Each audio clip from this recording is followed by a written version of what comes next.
어제는 끔찍한 검은 월요일이었습니다. 코스닥과 코스피가 나란히 추락하며 원달러 환율이 1,430원을 넘긴 금융시장만의 얘기가 아닙니다.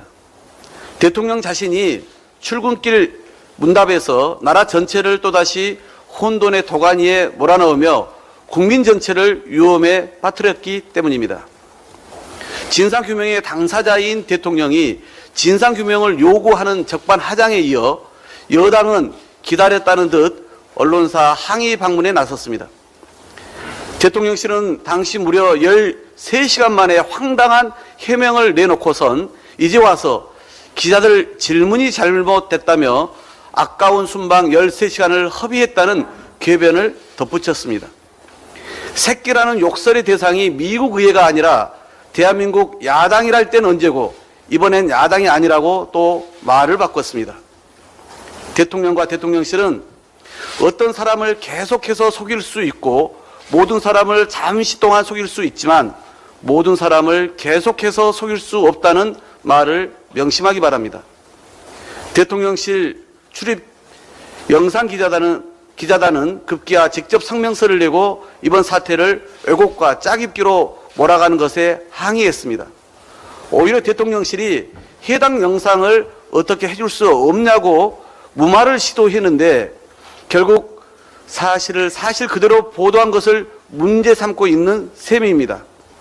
대통령의 실언으로 빚어진 외교적 망신을 거짓 해명으로 덮어지지 않자 대통령실과 여당은 사실관계 확인도 없이 M1 야당 원내대표와 언론사의 유착이라는 또 다른 왜곡을 일삼고 있습니다.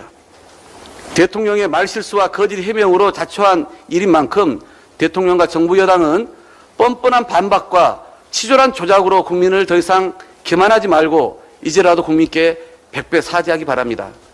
더구나 윤석열 대통령의 앞뒤 다른 이중적인 태도는 한미동맹에 있어 심각한 독이 될 수 있다는 우려가 커지고 있습니다. 닉슨 대통령의 워터게이트 사건처럼 미국은 정치 지도자의 거짓말을 가장 경계하기 때문입니다.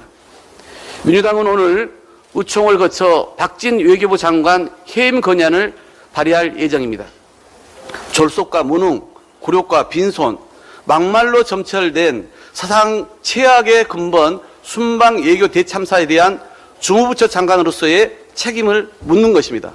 뿐만 아니라 나토 순방 당시 민간인 신시 동행, 지난 8월 방한한 낸시 펠로시 미국 하원의장 패싱 논란, 미국 인플레이션 감축법 관련 사전사후 무책임 등 대한민국 외교의 총체적 문제점을 바로잡기 위한 것입니다. 국제정세가 급변하게 변하는 대전환의 시기, 이런 외교안보 라인을 그대로 둔다면 외교적 참사는 언제고 반복될 것입니다. 아울러 김성한 국가안보실장, 김태호 제1차장, 김은혜 홍보수석 등 이번 외교 참사 트로이카는 국회 운영에 출석해 사실관계에 대해 명백히 밝히기 바랍니다. 아무리 대통령이라도 한번 뱉은 말을 다시 주워 담을 수는 없습니다. 지금 대통령에게 필요한 것은 잘못을 인정하는 용기입니다. 더 늦기 전에 대국민 사과에 나설 것을 거듭 강력히 촉구합니다. 이상입니다.